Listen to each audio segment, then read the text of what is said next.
Hello dear friends, I welcome all of you to your beautiful channel Connect to Physics. Dear friends, today's session is very important क्योंकि इस session में हम solve करने वाले हैं 2020 TET examinations के कुछ साइंस रिलेटेड इंपॉर्टेंट क्वेश्चंस को।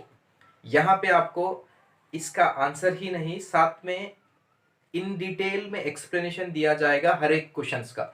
तो वीडियो को एंड तक देखिए आप लोगों को कंप्लीट इंफॉर्मेशन मिल जाएगा। तो चलिए बढ़ते हैं फर्स्ट क्वेश्चन की ओर।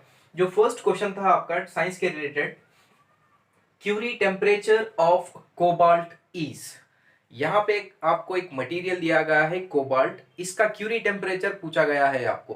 तीन आपके पास चार ऑप्शंस होंगे वहां पे, तो उन चार ऑप्शन में से आपको किसी एक ऑप्शन को सेलेक्ट करना होगा।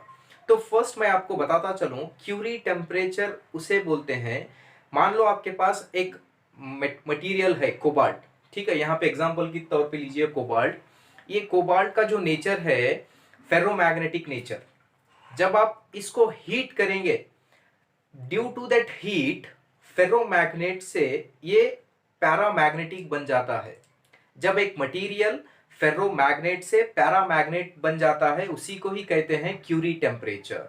यानी कि जब आप एक मटेरियल जिसके पास ज्यादा से ज्यादा मैग्नेटिक प्रॉपर्टी हो, जब आप उसको हीट करेंगे, वो उसके मैग्नेटिक प्रॉपर्टीज को लूज कर देगा, वो फेरोमैग्नेटिक से पैरामैग्नेटिक बन जाएगा, उसी को ही कहते हैं क्यूरी टेम्परेचर बोल के। Clear? I hope all of you have understand. Curie temperature is nothing but when material is going to heat, it loses its magnetic properties. That phenomena is called as Curie temperature. तो यहाँ पे cobalt का जो Curie temperature है, answer है इसका 1394 kelvin, that is 1394 kelvin. आप लोगों के पास क्वेश्चन पेपर होंगे, आप एक बार अच्छे से रिवाइज कीजिए उसको। जो ऑप्शंस आपको दिया गया है उसके अंदर जो करेक्ट ऑप्शन है दैट इज 1394। ठीक है, तो फर्स्ट हो गया क्यूरी टेम्परेचर के रिलेटेड। नेक्स्ट जो क्वेश्चन है, milk is an example of. यहां पे आपको 3 से 4 आपके पास 4 ऑप्शंस रहेंगे। Milk is an example of, आपको ऑप्शन दिया गया है जेल, ठीक है, इमल्शन है या जेल है या सोल है, और एक ऑप्शन आपको दिया गया है। मैं बताता चलूं आप लोगों को कि मिल्क के अंदर, in milk we have that fat particles, they are dispersed in water. ठीक है, मिल्क के अंदर फैट पार्टिकल्स जो है डिस्पर्स हो गए रहते हैं वाटर के अंदर, तो उस वजह से जो बेस्ट आंसर है इसका वो है emulsion. Okay, so milk is an example of emulsion. Emulsion is nothing but colloid. ठीक है, दो चीज आपस में कोलाइड हो जाना। फॉर एग्जांपल, आप ऑयल को लेके वाटर में डालिए या वाटर को ऑयल में डालिए, दोनों फेस अलग रहते हैं उसके, एक दूसरे से वो बात नहीं करते, लाइक दैट फॉर एग्जांपल। ठीक है, तो इसी को ही कहते हैं हम इमल्शन बोल के। Okay, now the answer for this is emulsion. Now the third important question, most abundant metallic elements. Word देखिए आप, अबंडेंट। अबंडेंट के मीनिंग होता है ज्यादा, मतलब ज्यादा से ज्यादा जो चीज अर्थ क्रस्ट के अंदर है, मतलब मेजॉरिटी के तौर पर पूछा गया है कौन से एलिमेंट मेजॉरिटी के तौर पर ज्यादा है अर्थ क्रस्ट के अंदर। तो यहाँ पे एक एग्जांपल बता देता हूं मैं आप लोगों को। माय डियर फ्रेंड्स, हम जानते हैं टोटल जो अर्थ क्रस्ट है उसके अंदर 47% है ऑक्सीजन। ठीक है, तो डियर फ्रेंड्स, ऑक्सीजन क्या है हमें मालूम है, ये है नॉन मेटल। क्लियर? 47% है oxygen, that is non metal. उसके बाद आता है 28%। 28% है सिलिकॉन।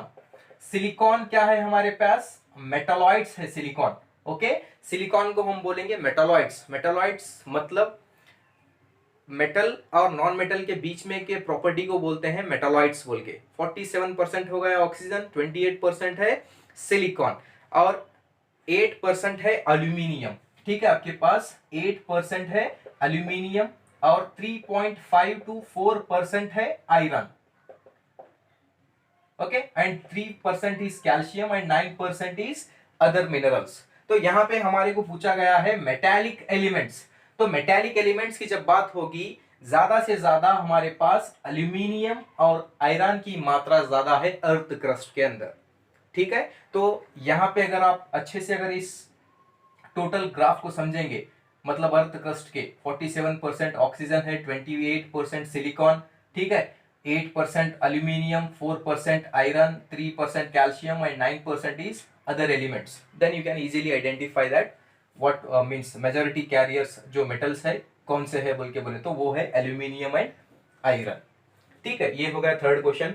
जो फोर्थ इंपॉर्टेंट क्वेश्चन है, पॉलिस्टर अमॉन्ग द फॉलोइंग, आप लोगों को आपको चार ऑप्शंस दिया जाएगा, पॉलिस्टर या नाइलॉन है, ठीक है, या बेंजोनाइट, मतलब जो भी एक चार ऑप्शंस दिया जाएगा। बट आप लोगों को बताता चलो मैं, polyester is nothing but it is a family of polymer. ठीक है, ये कैटेगरी है पॉलीमर की जो आता है ईथर ग्रुप के अंदर। ठीक है, तो पॉलिस्टर क्या है, कैटेगरी है किसकी, पॉलीमर की। तो माय डियर फ्रेंड्स, ये जो पॉलिस्टर है ये कैटेगरी है पॉलीमर की। इस पॉलिस्टर को यूज किया जाता है कुछ स्पेसिफिक मटेरियल के मैन्युफैक्चर के लिए। फॉर एग्जाम्पल, जो भी पानी आप स्टोर करते हैं, जो भी कोल्ड ड्रिंक्स आप स्टोर करते हैं बॉटल्स में, उन बॉटल्स को बनाया जाता है इस पॉलिस्टर से। तो ये पॉलिस्टर हमें मिलता है, मतलब the best example for this polyester is PET, that is polyethylene tetrafethalic. Okay, polyethylene tetrafethalate is an best option for this polyester. Okay, तो आपको याद रखना है पॉलिस्टर एक पॉलीमर की फैमिली है ईस्टर ग्रुप के अंदर। ठीक है, इसको स्पेसिफिक मटेरियल बनाने के लिए यूज किया जाता है। और ये जो ऑप्शन है आपके पास, that is polyethylene terephthalate is an option for this question number 4। जब तक बात हम जहां पे बात करेंगे क्वेश्चन नंबर 5 की, मोनोमर ऑफ डेक्रॉन और, तो यहाँ पे आपको मोनोमर पूछा गया है। Monomer is nothing but repeating unit बोल के बोलते हैं हम उसको। जो चेन फॉर्मेशन होता पॉलीमर का उसी को ही बोलते हैं मोनोमर बोल के। That is nothing but repeating unit, same atoms same molecules एक दूसरे के चेन को कनेक्ट रहते हैं, उसको ही हम बोलते हैं मोनोमर बोल के। ठीक है, तो यहाँ पे डेक्रॉन का जो मोनोमर है वो बताना है किस चीज से बनाया है। तो यहाँ पे मैं आप लोगों को बताता चलूं, डेक्रॉन को और दो नाम से बुलाया जाता है, वो है पीईपी बोल के भी बोलते हैं हम इसको। इसका जो और एक नाम है वो है टेरेलिन। ओके, टेरेलिन भी बोल के बुला सकते हैं तुम। ये तीन नाम है इसके, डेक्रॉन बोल सकते हैं, टेरेलिन बोल सकते हैं आप, या तो इसको पीईपी बोल सकते हैं। ये फैमिली है पॉलिस्टर की। टेरेलिन जो है ये है फैमिली पॉलिस्टर की। ठीक है, तो जो मोनोमर हम यूज करते हैं डेक्रॉन को बनाने के लिए वो है इथिलीन ग्लाइकोल प्लस टेट्राफेटलिक एसिड। ठीक है, तो इथिलीन ग्लाइकोल और टेट्राफेटलिक एसिड को यूज करते हैं। These are the monomer of Dacron. Okay, now moving on to the next question. Electronic theory of chemical bonding is developed by, यहाँ पे पूछ रहे हैं कि आपको इलेक्ट्रॉनिक थ्योरी को किसने डेवलप किया। तो हम जानते हैं dear students, electronic theory of chemical bond मतलब दो बॉन्ड के बीच में का जो अट्रैक्शन है, ठीक है, एक दूसरे इलेक्ट्रॉन जो बॉन्ड में बने हुए हैं, तो उस बॉन्ड के थ्योरी को किसने डेवलप किया। तो आप लोगों को ये याद रखना चाहिए, that is Kossel and Lewis. We have different theories of Kossel and Lewis regarding chemical bonding. ठीक है, तो इसका आंसर है Kossel and Lewis. Next question है हमारे पास क्वेश्चन नंबर 7, बहुत ही इंपॉर्टेंट क्वेश्चन है। Resistor colour code for yellow colour. आपको यहाँ पे एक रजिस्टर दिया गया है, येलो कलर अगर उसका कोड है रजिस्टर का, तो उसका नंबर क्या है आप लोगों को बताना है। ठीक है, ये वही दिया गया है यहाँ पे, register colour code for yellow colour. तो येलो कलर का जो कोड है आप लोगों को मतलब फाइंड आउट करना है। तो मैं आप लोगों को एक अच्छा सा ट्रिक देता हूँ। जब भी अगर कोई कलर दे दिए, उसका रजिस्टर कोड क्या है बोल के पूछे, तो आप इजीली बोल सकते हैं। तो मैं जो आपको यहाँ पे ट्रिक बताने वाला हूँ, उस ट्रिक को आप अच्छे से देखिए और नोट कीजिए। आप कभी भी नहीं भूलते ये ट्रिक को, और आप कभी भी अगर पूछे तो इसका नंबर बोल सकते हो और इसका कलर भी बोल सकते हो। ठीक है, तो चलिए उस ट्रिक पे लेके चलता हूं मैं आप लोगों को। तो देखिए यहाँ पे मेरे पास एक टेबल है। ठीक है, तो इस टेबल के अंदर मतलब आप लोगों को अगर कलर याद रखना है, टोटल कलर याद रखना है रेजिस्टेंस का, तो यहाँ पे एक पूरा मैं यहाँ से मतलब एक वर्ड दिया हूं, that is BB Roy in Great Britain has very good wife सोना चांदी। ठीक है, ये है आपका इंपॉर्टेंट टॉपिक। अगर इस वर्ड को अगर आप याद रखेंगे तो डेफिनेटली आप पूरे कलर्स भी याद रहेंगे आपको और पूरे नंबर्स भी याद रहेंगे। कैसे? यहां पे देखिए बीबी रॉय बोल के है। This B stands for black, B stands for brown, R stands for red, O stands for orange, Y stands for yellow. Okay, BB Roy in Great Britain. ठीक है, तो Great G stands for green, Britain starting word है B, B stands for blue.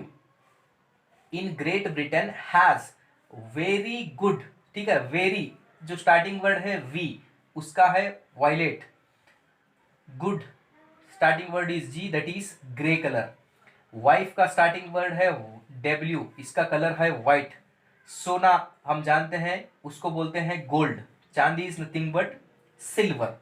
अगर आप इतना याद रखेंगे तो डेफिनेटली पूरे कलर्स और पूरे नंबर्स आपको याद रहेंगे।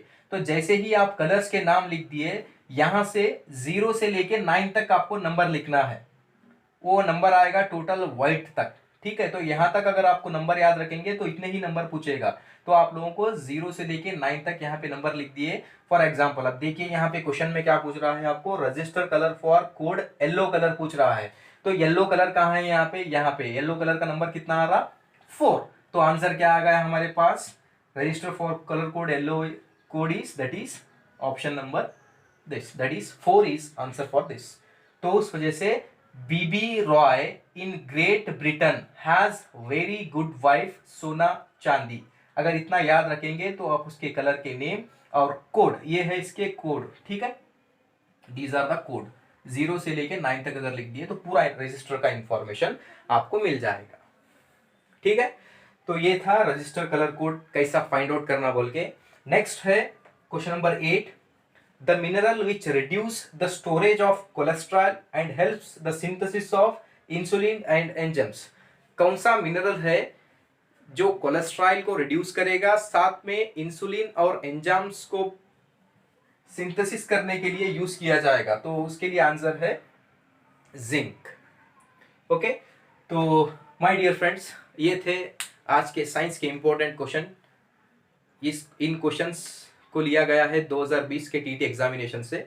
आई hope all of you have understand each and every question with their concept. If you like my video, share जरूर करना और सब्सक्राइब करना। In the next part again we are going to solve some more important question from 2014 से लेके अब तक TT examinations के जितने भी हो गए, पूरा साइंस के क्वेश्चंस आप लोगों को सॉल्व कर दूंगा। Thank you for watching my channel.